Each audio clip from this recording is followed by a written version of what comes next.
I've cleaned up the intake trunking. So I had the Tamiya white putty in there to get, this is the hardest bit because it's so narrow. So to get at it, strips of sandpaper. This is a just piece of bamboo skewer, and also used the old airbrush needle, and you can just whatever works, you know, to get into that narrow, but it's got to be curved, so hence the round implements keep that curve in the plastic. This section's easier obviously because it's bigger, but so you can switch it up to something more like a whatever, you know, it could be a paintbrush handle or anything, that, but as long as you're keeping that curve so you're not making grooves or flat spots in your intake. I've put that piece down, whatever purpose it serves.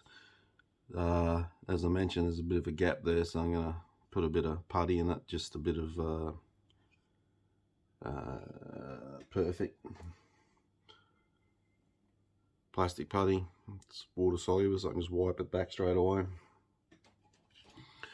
And I'll put the putty on these sections that needed covering up. I've got to sand it back, and I would assume when I do that, especially this one, I'll probably have another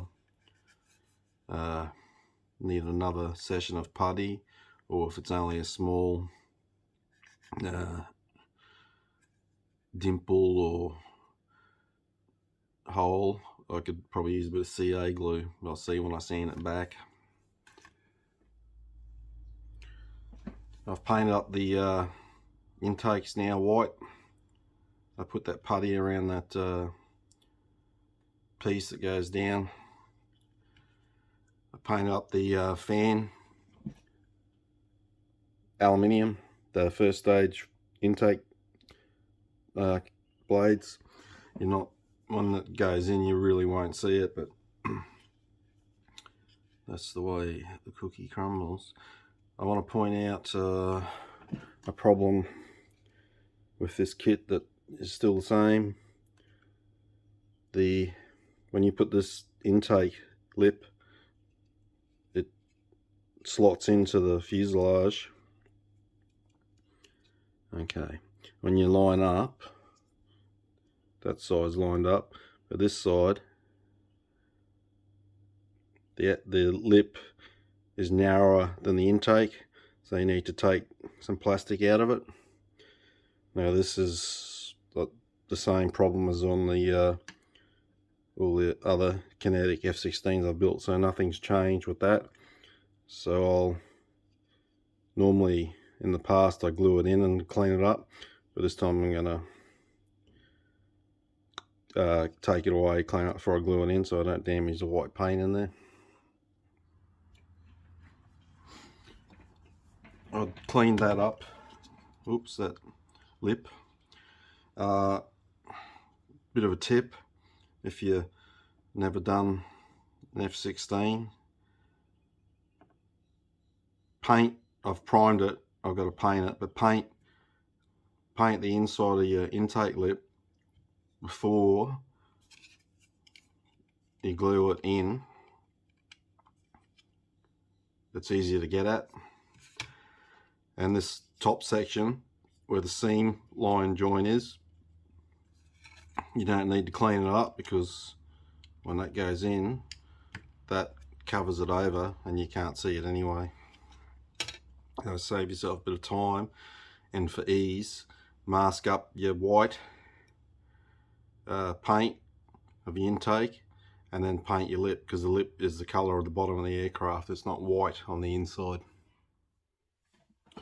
Okay, so I've glued the intake in. I've painted the intake mouth lip section, the bottom of the aircraft colour. So this piece just pushes in, no problem, and then your rear intake comes in from this way. You put it on an angle so the lip of this one goes into that one, and then you just push it down, and there's locating tabs on there, and it fits pretty good. I had to, this piece I had to hold it, pinch it back for it to glue flush because it was pulling out, and you get a bit of a gap there and there.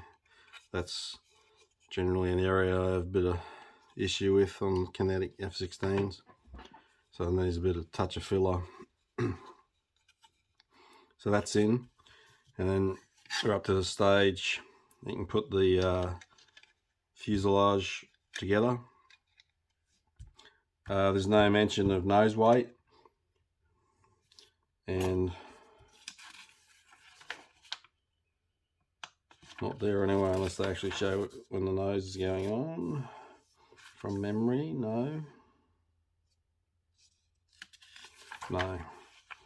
I put nose weight in because I'm not sure if an F-16 will tail sit without it. It's better to be safe than sorry.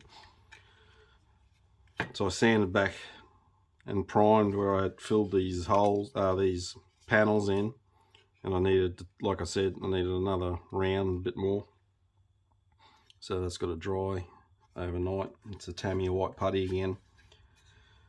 So for me, the worst part of a Kinetic F-16 is done. It's the intake. That's the painful bit, if you will. Once that's sorted, then you start to get a move on, although there is still, well, we're going to see if there is or not, but on previous builds there's still some issues with this kit when it goes together. For example, the last build I did with these, when you put your fuselage together, you got inserts that go around the nose. Generally speaking, my experience is they don't fit that great, so we'll see this time around when I get to put them on how that part of it goes. So put it this way, I won't be shocked if it doesn't fit properly.